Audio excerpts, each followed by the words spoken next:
iladdin. Kita awali dengan doa menuntut ilmu. Ikuti kami. Bismillahirrahmanirrahim.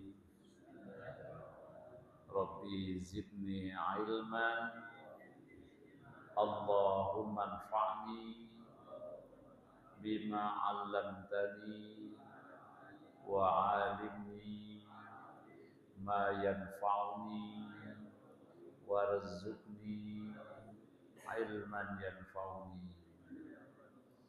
Amin. Alhamdulillah.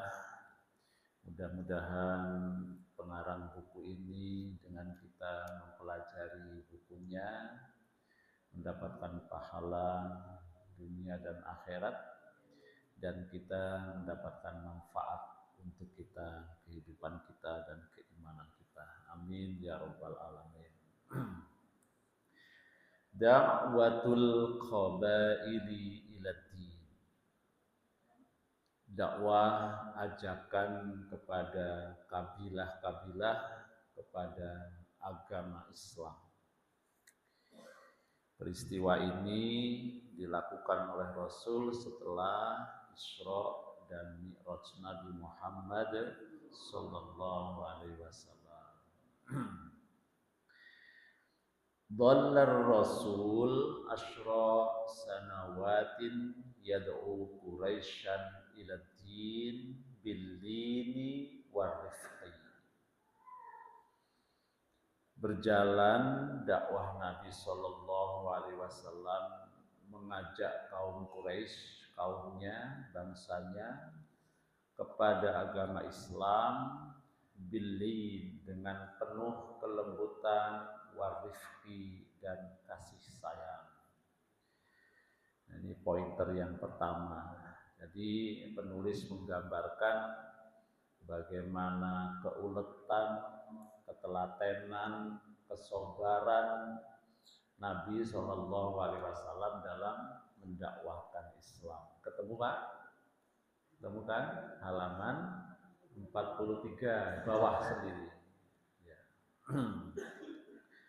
Ini ya memang kesabaran Nabi, makanya pada tahun-tahun 10 kenabian ini turun banyak ayat, turun banyak surat, namanya surat Makkiyah.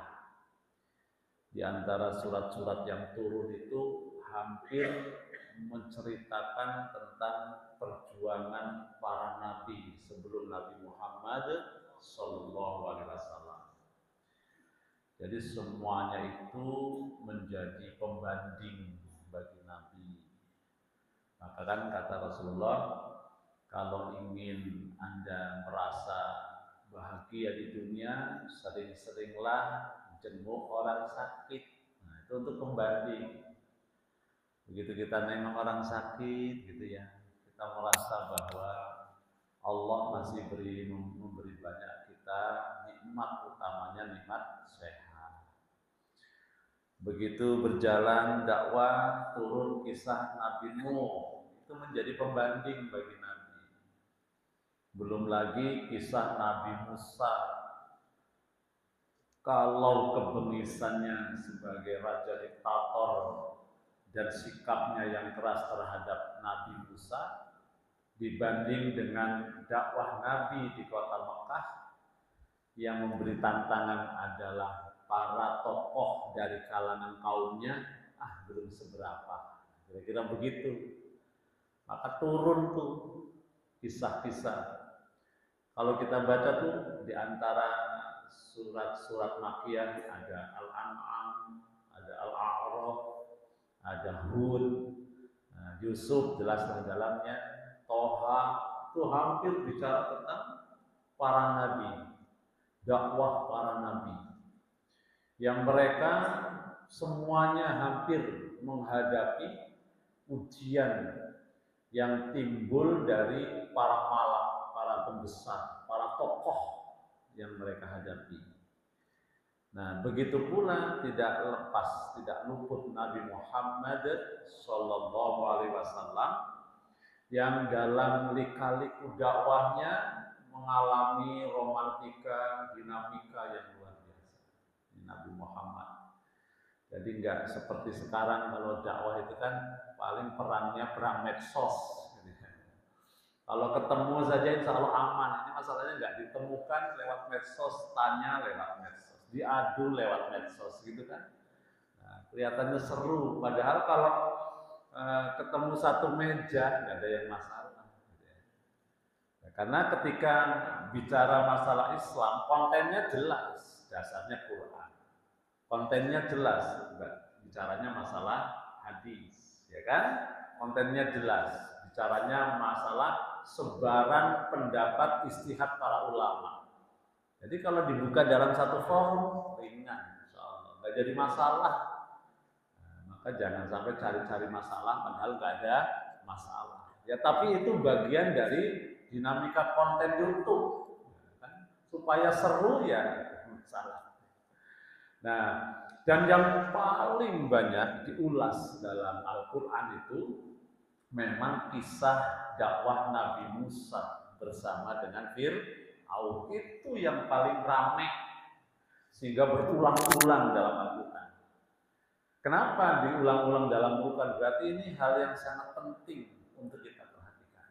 Nah, maka bagaimana sabarnya Bani Israel dulu sebelum menjadi Yahudi, ya, sebelum kemudian memproklamirkan Yahudi itu menjadi agama. Mereka adalah keturunan Nabi Yakub. Nah, pertama kali mereka terjun di bidang dakwah dan perjuangan adalah di masa Nabi Musa alaihi salam. Sebelum mereka menghadapi dan menjalankan dakwah bersama Nabi Musa, mereka bangsa yang sangat tertindas. Makanya diulang kalau kita baca dalam surat Al-Baqarah. Wa najjaynakum billahi minasyaitonir rajim. Bismillah.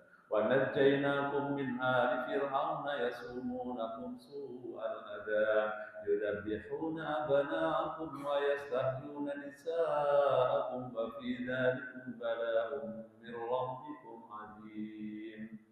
Atau ayat-ayat yang diangkat ketika syukuran kemerdekaan. Apa itu?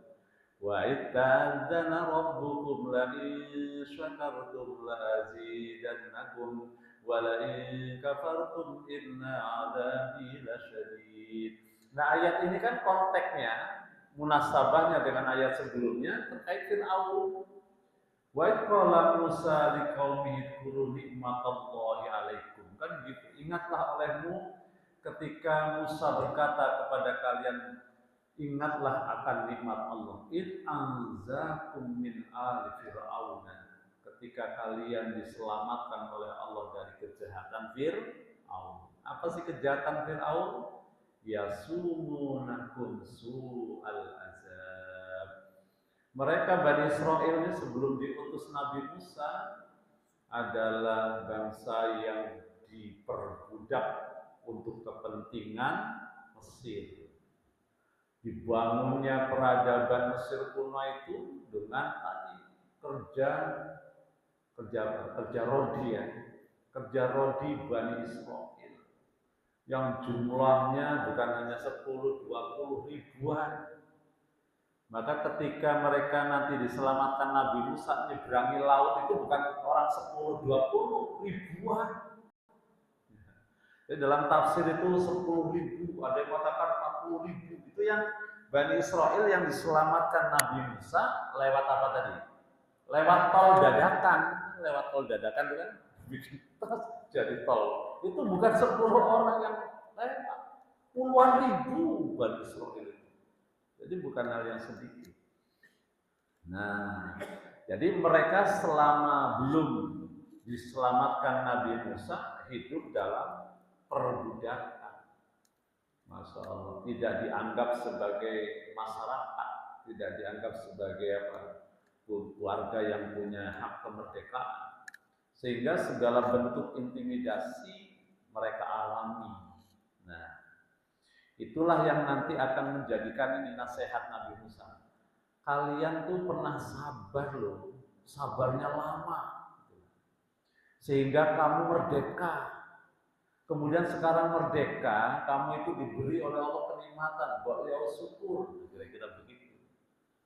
Jadi apa tuh tanda kesabaran Bani Israel ketika mereka diperbudak?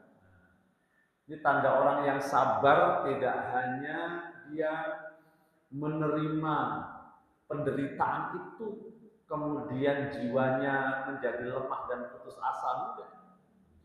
Jadi yang dikategorikan sabar itu, dia jalani ujian itu dengan tabah, tapi hatinya ini tetap punya semangat. Itu namanya orang yang sabar. Jadi kalau nyerah lah, udahlah, memang begini nasibnya, kayaknya nggak berubah. Itu berarti udah tanda-tanda tidak sabar. Karena kalau sabar itu, dia hadapi apa yang menjadi ujian baginya sebagai ketetapan Allah, tapi di hati ini masih ada jiwa yang kuat, keinginan yang kuat. Gak mungkin roda kehidupan itu di bawah terus, pasti akan naik begitu. Tanda orang sabar. Yang kedua, masih ada kontinuitas tekad di hati itu. Pasti nanti suatu saat kita akan bangkit. Nah, itu yang dimiliki oleh Bani Israil. Bukan hanya puluhan tahun, ribuan tahun. Bayangkan dari keturunan Nabi Yakub yang sedikit jumlahnya menjadi ribuan, kira-kira proses berapa lama? Ya. Awalnya kan diusungnya keluarga Yakub oleh siapa? Oleh Nabi Yusuf kan? Dari Palestina pindah semua ke Mesir. Nah dari situ kemudian berkembang biak menjadi puluhan ribu. Itu bukan waktu yang sebentar. Masya Allah, bukan waktu yang sebentar. Berabad-abad itu lamanya. Nah, di hati mereka tuh masih punya tekad. Suatu saat kita akan menang. Nah disinilah rahasianya. Allah menjelaskan id anjakum min ali fir'auna yasumunakum su'al azab.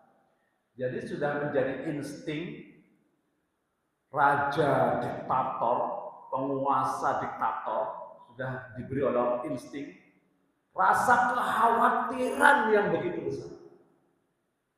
Jangan-jangan begitu. Sehingga dia tidak berhenti pada bagaimana memperbudak terus-menerus. Muncullah apa? Muncullah kebijakan. Yudzabbihuna abna'akum. Jadi muncul kebijakan Fir'aun bahwa setiap bayi lahir laki-laki dari kalangan Israel, Bani Israel, mesti dikubur hidup-hidup. Apa ini kira-kira? Maknanya apa? Apa Pak Tukimin maknanya? Maknanya apa? Jadi dia ingin menjaga eksistensi kekuasaannya langgeng. Dia akan bunuh setiap potensi yang bakal muncul untuk menjadi kekuatan. Gitu kira-kira. Maka yang dibunuh hidup-hidup anak laki-lakinya. Kenapa? Nah, karena dulu tentara itu selalu laki-laki. Dan simbol kekuatan adalah lahirnya anak laki-laki. Jadi insting seorang penguasa diktator dengan segala kekejamannya itu tadi khawatir muncul tandingan-tandingan atau kekuatan-kekuatan yang bisa membahayakan kekuasaannya. Maka tidak berhenti pada yasumunakum su'al azab. Ini saja sudah siksaan yang luar biasa. Masih diiringi dengan wa yudzabbihuna abna'akum. Dia mengambil kebijakan setiap bayi lahir laki-laki dari Bani Israel langsung dikebumikan hidup-hidup. Nah, itu artinya apa Pak? Membungkam, menutup, meniadakan gerakan apapun, sekecil apapun yang potensi untuk menjadi kekuatan. Gitu ya. Kira-kira begitu nih. Ini ayat sudah berulang-ulang disebutkan. Tidak berhenti di situ. Gimana setelah membunuh laki-laki? wa yastahyuna nisa'akum. Mereka biarkan hidup setiap lahir bayi perempuan dari kalangan Bani Israil. Itu maksudnya apa? Apa kira maksudnya? Kira-kira. Jadi namanya apa? Penguasa diktator itu akan terus melanggengkan posisi lemah rakyatnya, terus begitu. Dan simbol kelemahan itu adalah wanita.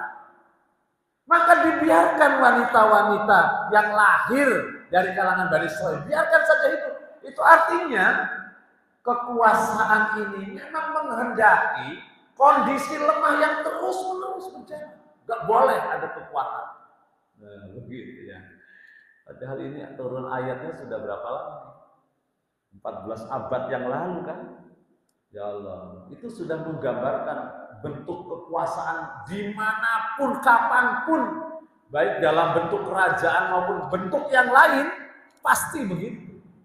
Nah, jadi dia akan pangkas tuh semua potensi yang bisa menjadi kekuatan yang bisa merontokkan kekuasaannya. Dan dia akan hidupkan tuh kelemahan, dia akan langgengkan tuh kebodohan. Supaya apa?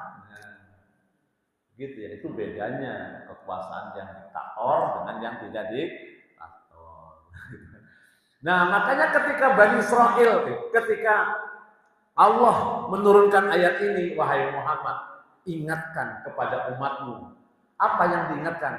Nasihat Nabi Musa kepada Bani Israil. Apa mereka? Kalian dulu sudah sabar, sehingga kesabarannya melahirkan, membuahkan kemerdekaan. Sekarang kalian sudah merdeka, maka la in syakartum la azidannakum. Begitu kira-kira nasihatnya. Subhanallah. Nah, dinamika itu dihadapi oleh Nabi Musa dalam dakwahnya.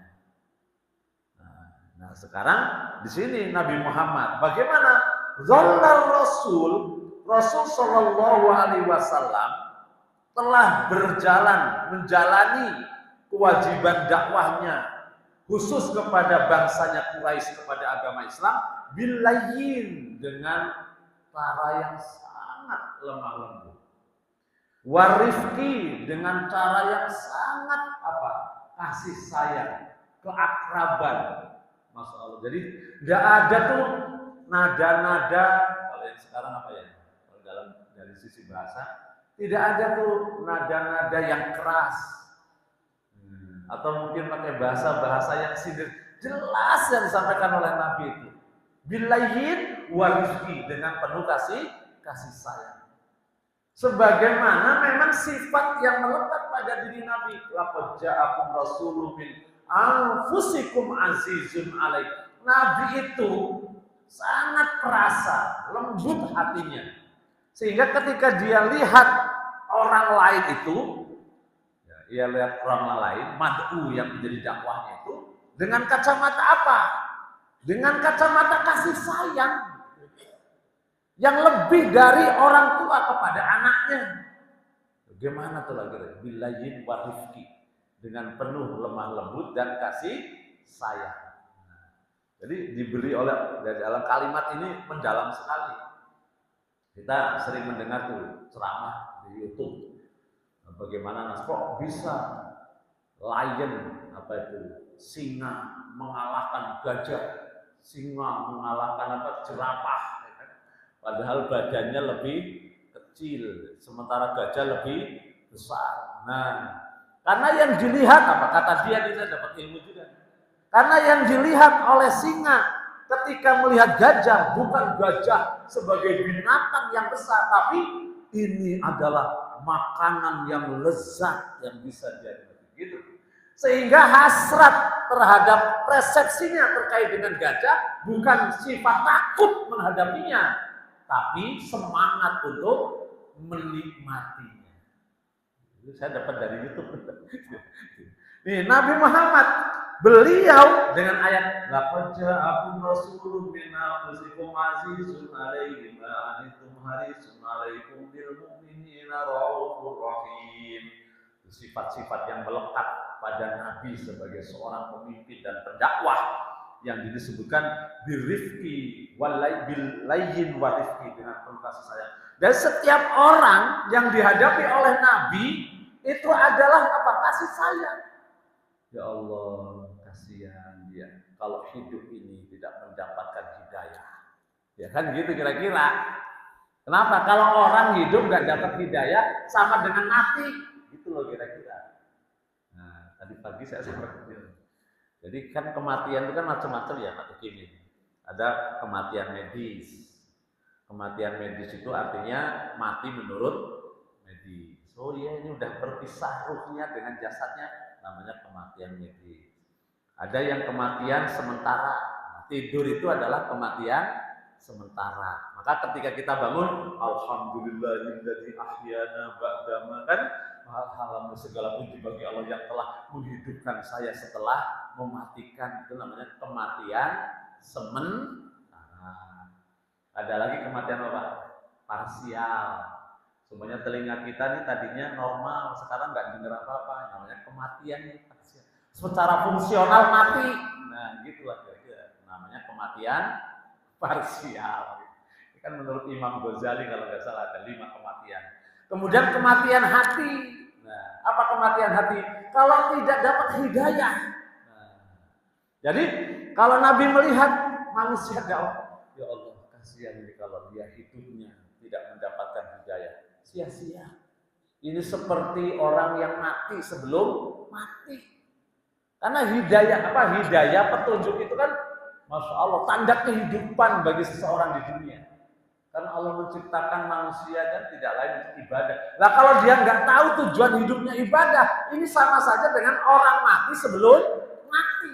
Itu namanya kematian hati namanya, Masya Allah. Nah jadi dulu ya, kasih sayang, Nabi disantuni, gitu kan? Dengan penuh kasih sayang. Jadi nggak ada narasi-narasi kebencian, gitu ya. Nggak ada lagi apa? Urat saraf untuk apa? Haruskan pokoknya nggak ada istilah pokok. Dakwah Nabi, bagaimana dia bisa menjadi orang yang baik. Begitu, Masya Allah. Ini ujian bagi Nabi. Terus pointer yang kedua.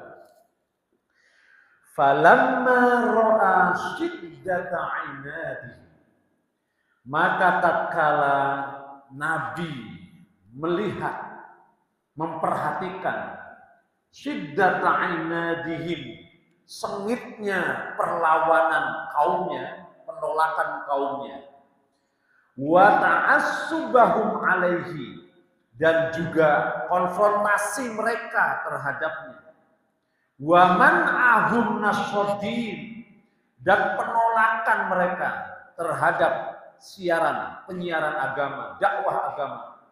Kharaja, beliau keluar fis sanatil hadiyata asyara, pada tahun yang ke-11 minan nubuwati, dari kenabian, ilal qabaili fi aswaqihim, kepada kabilah-kabilah di pasar-pasar mereka. Jadi muncul ide, muncul kemauan, muncul inisiatif. Oh kalau gitu dakwahnya tidak cukup di Masjidil Haram, tidak cukup di kalangan perkumpulan pembesar-pembesar Quraisy.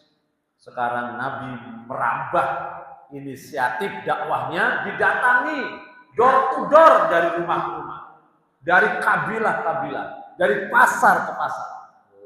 Jadi semangat dakwah Nabi. Artinya dia jalankan tugasnya dengan penuh totalitas, fokus. Masalah hasil nomor 2. Yang penting harus bergerak dan berjalan. Ini tanda orang Nabi yang sabar yang luar biasa. Dia jalani. Nah, jadi setelah diperhatikan, kok begini ya? Kurang apa? Kurang apa? Kok semakin dahsyat penolakannya? Kemudian semakin apa? Semakin benci kepadanya, semakin nampak penolakannya secara kasar. Maka Nabi tidak menyerah untuk berdakwah. Lanjutkan terus. Subhanallah. Jadi kan luar biasa semangat Nabi Muhammad Sallallahu Alaihi Wasallam dalam berdakwah. Nah, lanjut. Wasaro yad'uhum ila din wasor. Dan jadilah yad'uhum, dia senantiasa berdakwah kepada mereka, kepada agama. Fakana minhum, nah ini baru reaksinya. Maka terjadi di antara mereka man yuraddu raddan qabihan. Ada orang yang menolak dengan penolakan yang sangat buruk, sangat kasar. Jadi dakwah Nabi itu ya mungkin sampai diludahi, sampai dia apa lagi dikasih apa dilempar tulang belulang, sisa makanan oleh pamannya tuh yang tadi dibaca oleh Imam, tabat yada abi lahabil watab, kan bertetanggaan itu, sisa makanan dibuang, kotoran dibuang, itu kan ke halamannya. Ketika di jalan cekik, dilempar kotoran, nah itu dialami oleh Nabi, masya Allah luar biasa. Nah, itulah reaksi yang ekstrim yang Nabi alami dari kaumnya. Wa minhum may yaruddu raddan hasana. Ada juga di antara mereka yang menolak dengan cara yang baik. Itu namanya dinamika di dakwah Nabi, masya Allah. Ya kan? Kalau kita baca tuh sejarahnya, ada tuh yang kaitannya dengan penolakan yang keras, upaya mobilisasi masyarakat yang luar biasa. Nah, itu yang melatar belakangi kalau kita baca dalam Al-Quran itu turunnya apa? Turunnya surat Al-Kahfi yang disunahkan untuk dibaca malam Jumat. Nah, itu ayat surat tentang apa? Nah, itu juga berawal dari ini. Jadi pusing itu yang namanya orang musyrikin Quraisy, gimana menghadapi Nabi. Semakin dihalang-halangi malah semakin banyak yang mendengarkan, ya kan? Semakin dicemarkan nama baiknya kok malah semakin melambung itu namanya, kan? Kira-kira begitu. Bingung. Akhirnya mereka konsultasi kepada siapa kira-kira nih? Musyrikin Quraisy konsultasi agama. Datang dia, pergi dia ke Yasrib, belum Madinah ya, Yasrib namanya. Dia datangi tokoh-tokoh Yahudi. Nah, dia laporan ke sana. Diutuslah tuh dua orang tuh, Nadir bin Harisah dan Uqbah bin Abi Mu'in. Ini dua tokoh Quraisy yang diutus oleh orang-orang musyrikin Quraisy untuk konsultasi agama kepada orang-orang Yahudi.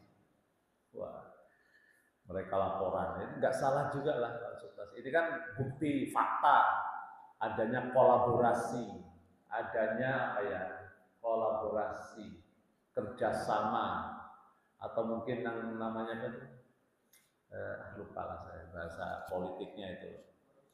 Ada bukan koalisi. Ya mereka adanya kerjasama, adanya apa sih? Lupa. Ya, adanya konspirasi. Ini sebenarnya buktinya, masya Allah. Yang kalau kita baca dalam surat apa tuh? Dalam surat Al-Anfal kan, innal ladzina kafaru ba'duhum awliya'u ba'd. Sesungguhnya orang kafir itu sebagian mereka terhadap sebagian yang lain saling tolong menolong. Siapa orang kafir itu? Siapa Pak? Lam yakunil ladzina kafaru min ahlil kitabi wal musyrikin. Kan jelas tuh. Orang-orang kafir itu siapa? Orang kafir itu min bayan. Min ahlil kitab. Orang kafir itu dari ahli kitab, Yahudi dan Nasrani. Wal musyrikin. Tuh, dan orang-orang musyrik. Nah, makanya fakta. Jadi ketika menghadapi dakwah Nabi ini kok nggak bisa dihalangi, nggak bisa di stop, tapi terus jalani gimana? Konsultasi itu musyrikin Quraisy. Wal musyrikin. Kemana konsultasinya? Kepada ahli kitab. Ahli kitab itu ada dua. Kalau enggak Yahudi, Nasrani. Tapi yang cocok saat itu, kenapa yang dipilih Yahudi? Di Madinah, di Yasrib. Padahal ada komunitas Nasrani, Najran, itu sudah jelas juga orang ahli kitab. Masya Allah. Ini kan hebat dipertanyaan, kenapa? Oh ternyata memang konspirasinya tadi, kolaborasinya bukan untuk mencari kebenaran. Jadi mereka datang ke Yasrib, ke Madinah itu untuk membuktikan benar nggak sih Nabi, tapi bukan membuktikan bahwa Nabi itu benar kemudian ia akan beriman, tidak. Bagaimana caranya menjebak Nabi ini berhenti dakwahnya? Begitulah kira-kira konsultasi dia. Kenapa konsultasi kepada Yahudi kan? Makanya dalam surat At-Taubah disebut wala tajidanna asaddan nasi adawatan lil ladzina amanu yahuda 82 Al-Maidah. Kamu akan dapati kelompok manusia yang paling benci terhadap orang kafir adalah orang-orang Yahudi. Nah, musyrikin Quraisy ini konsultasi bukan untuk senang tapi untuk membenci. Maka tepat. Nah, kalau istilah sinyalnya itu nyambung gitu ya. Sekarang kan modelnya main sinyal. Sinyalnya nyambung. Kemana kita konsultasi? Ke Yahudi. Kenapa? Dialah yang paling benci terhadap begitu terhadap kebenaran. Betul, datang dua orang. Begitu sampai sana, musyawarah dengan para rahib pendeta.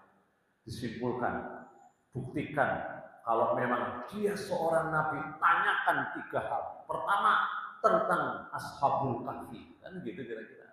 Yang kedua, tentang pemimpin yang berkelana timur dan barat, maksudnya Zulkarnain. Yang ketiga, tanyakan tentang ruh, apa yang dia pahami tentang ruh. Kalau dia bisa jawab, benar dia nabi. Nah, gitu kira-kira. Jadi merasa punya senjata, mereka segera pulang ke Mekah. Dikumpulkan para pembesar. Kemudian menghadap Muhammad. Yuk kita ketemu Muhammad. Ada apa nih? Pesan pendeta-pendeta Yahudi untuk menjebak Muhammad ini dengan 3 pertanyaan. Jadi datangnya menghadap Muhammad itu enggak sendiri. Jadi para tokoh menghadap Muhammad, sehingga mereka temui Muhammad, hai Muhammad, kami akan bertanya. Pertama, apa yang Anda ketahui tentang Ashabul Kahfi? Kedua, apa yang Anda ketahui tentang Zulkarnain? Yang ketiga, apa yang Anda ketahui tentang ruh? Pertanyaannya begitu. Nabi Muhammad menjawab, besok saya jawab. Nah, gitu ya. Besok saya jawab, enggak mengucapkan insya Allah. Besok saya jawab. Besok datang. Hai Muhammad, mana jawabannya? Oh, wahyunya belum turun. Hari yang kedua sama, hari yang ketiga sama, sampai hari yang ke-14 tambah gelisah tuh Nabi Muhammad. Ini apakah Allah meninggalkan saya? Bagaimana? Padahal itu membuktikan bahwa Nabi itu menjawab bukan karepe, tapi karena wahyu. Betul, sudah setengah putus asa, Nabi sedih, merasa ditinggalkan. Makanya turut wadduha itu. Wadduha wallaili idza saja ma wadda'aka rabbuka wa ma qala. Enggak kok. Allah itu enggak meninggalkanmu wahai Nabi. Kira-kira itu wahyu yang turunkan. Ma wadda'aka rabbuka, kata malaikat. Wahyunya begitu. Nah, Allah tidak meninggalkan. Betul. Setelah itu turunlah, setelah hari yang ke-15 turun surat Al-Kahfi. Nah, itu yang mesti kita baca setiap malam itu kan ada 4 kisah di situ tuh. Kisah Ashabul Kahfi, simbol ujian keimanan. Kisah tentang pemuda pemilik kebun, simbol ujian harta. Kisah Nabi Musa dan Khidir, simbol ujian ilmu. Dan kisah Zulkarnain, simbol ujian kekuasaan. Itulah isi surat Al-Kahfi itu.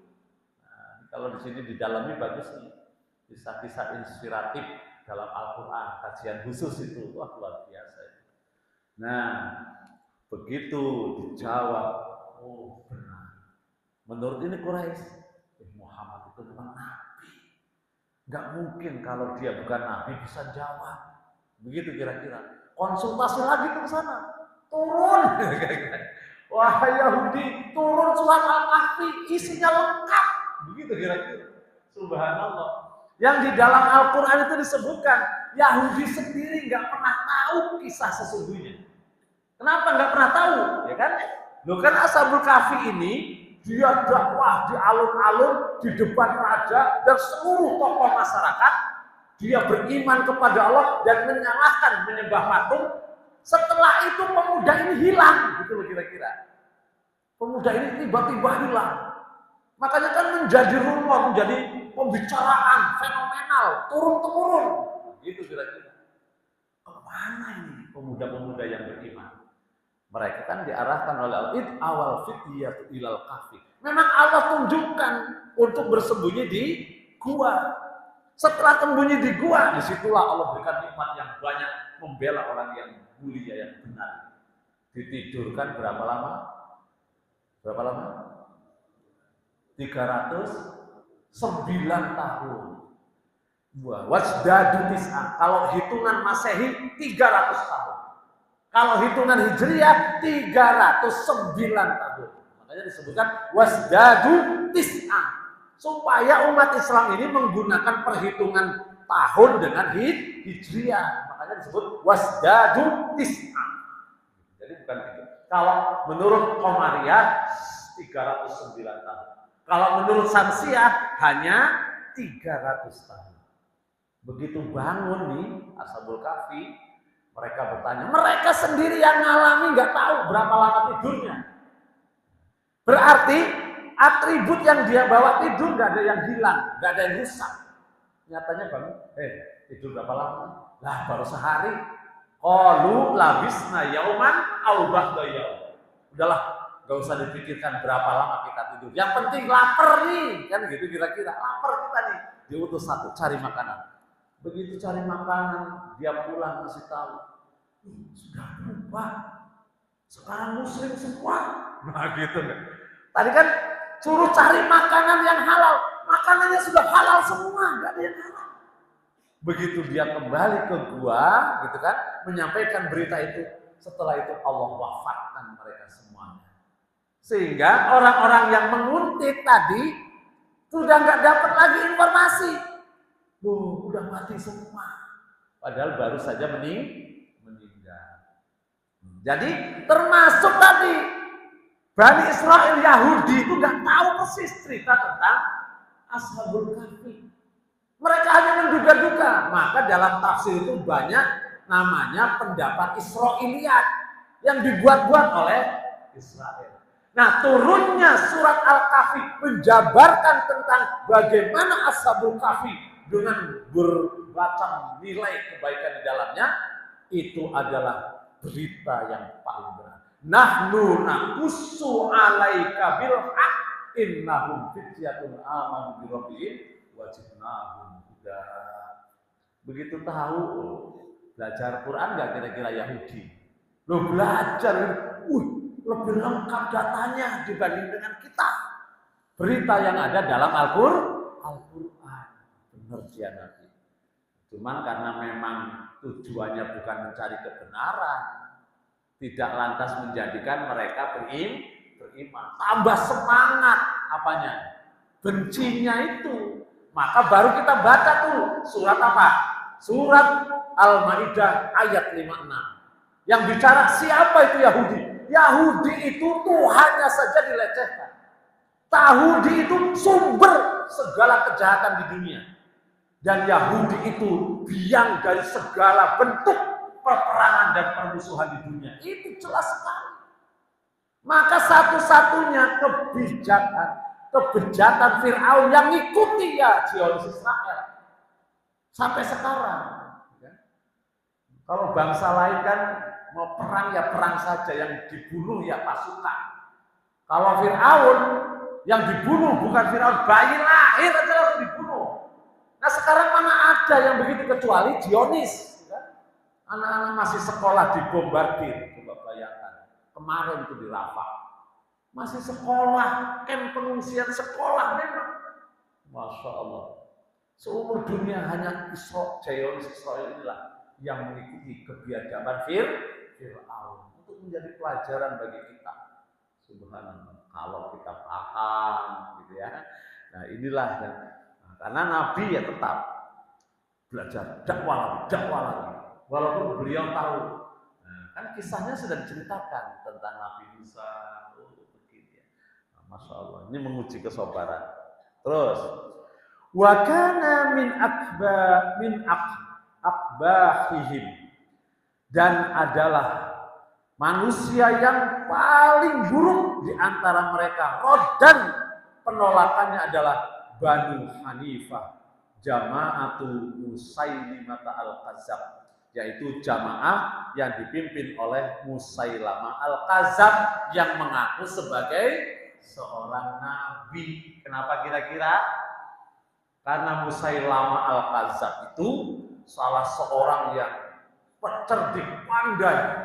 Ditandai orang pandai itu dulu di masa Nabi itu di kalangan Quraisy itu adalah setiap tahun itu ada lomba. Di antara lomba adalah membuat puisi. Siapa yang puisinya paling bagus, maka akan dipajang di Ka'bah, ditempelkan. Penulisnya langsung diangkat sebagai tokoh masyarakat.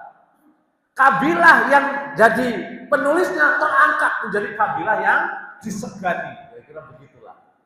Nah, salah satu penulis puisi yang hebat adalah Musailamah al-Kadzab. Maka ketika dia dengar ada Muhammad sebagai nabi dengan mendapatkan wahyu, dia datang itu Musailamah menemui Muhammad. Ayo Muhammad, kita bagi dua saja. Kamu nabi daerah sini, saya nabi daerah sana. Ayat-ayat kamu saya juga bisa. Dia langsung buat tuh. Dia buat perbandingan. Inna a'tayna kal kautsar fasalli rabbika wanhar. Dia bikin kalimat yang mirip dengan itu, dengan nasibnya. Wah, ini memang cerdas. Memang ujian orang pintar itu begitu, ya kan? Ngeyel, ya kan? Juga menentang, subhanallah. Nah, ini makanya mukjizat Al-Quran terasa secara mendalam kalau kita ini pertentangannya dengan musyrikin Quraisy.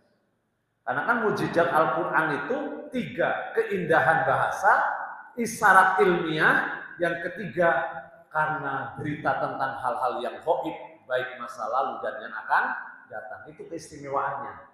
Kalau masyarakat ilmiah belum waktunya ketika Nabi diutus. Mungkin yang masih berat tantangannya adalah masalah bahasa itu.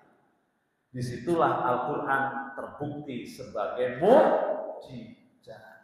Apa itu mukjizat? Mahwal mukjizat. Apa itu mukjizat?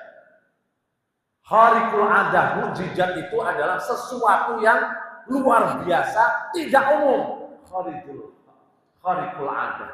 Yang kedua, makrun ditahadi. Dia siap untuk ditantang, diuji secara terbuka. Baru yang ketiga, salimun ala ta'arudi. Dia muncul sebagai pemenang dari semua penantang. Itulah Al-Quran. Jadi ketika turun Al-Quran diragukan oleh orang Arab yang bahasanya bahasa mereka. Tapi pembuktian keraguan itu gugur semuanya. Tidak bisa mengalahkan hebatnya bahasa di dalam Al-Quran. Begitu. Nah, jadi maka mereka senang sekali. Kalau kita baca, belum paham aja udah enak nih. Belum paham aja. Wan-nazi'ati ghurqa, wan-nasiqati nasqa, was-sabihati sabha, was-sabiqati sabqa, fal-mudabbirati amra. Kan mirip semua tuh nadanya. Baru nadanya saja sudah menarik. Sekarang berubah. Ayat berikutnya. Yauma tarjufur radifah, tatsba'uhar radifah. Qulubu yawma idzin wajifah, absaruha khashi'ah. Sama semua. Nanti berubah lagi. Hal ataka hadisu Musa idna dahu rabbuhu bil wadil muqaddasi tuwa, dan seterusnya. Baru bahasanya saja sudah indah betul Al-Quran. Dan tidak ada satu lafaz pun yang tertera dalam Al-Quran sia-sia, tidak bermakna. Semuanya bermakna. Makanya Quran itu puitis walaupun bukan puisi. Quran adalah wahyu Allah yang sempurna. Begitu, Masya Allah. Ya, jadi yang paling sangat menentang adalah Banu Hanifah. Siapa? Dia adalah kelompok dari Musailamah al-Kadzab. Disitulah mereka membuat ayat-ayat tandingan. Ya cuma mirip bahasanya, tapi maknanya jauh dari Al-Quran. Wallahu a'lam bishawab. Kesimpulannya, materi subtema hari ini dinamika dakwah Nabi, tantangannya dan kesungguhan Nabi dakwah yang terus menerus. Itulah yang menjadi temanya. Mudah-mudahan kita tetap semangat menjadi muslim, istiqomah dalam kebaikan dan ibadah kita hingga kita diridhoi oleh Allah dalam keadaan nanti husnul khotimah. Wallahu a'lam bishawab. Subhanakallahumma wa bihamdika asyhadu an la ilaha illa anta astaghfiruka wa atubu ilaik. Assalamualaikum warahmatullahi wabarakatuh.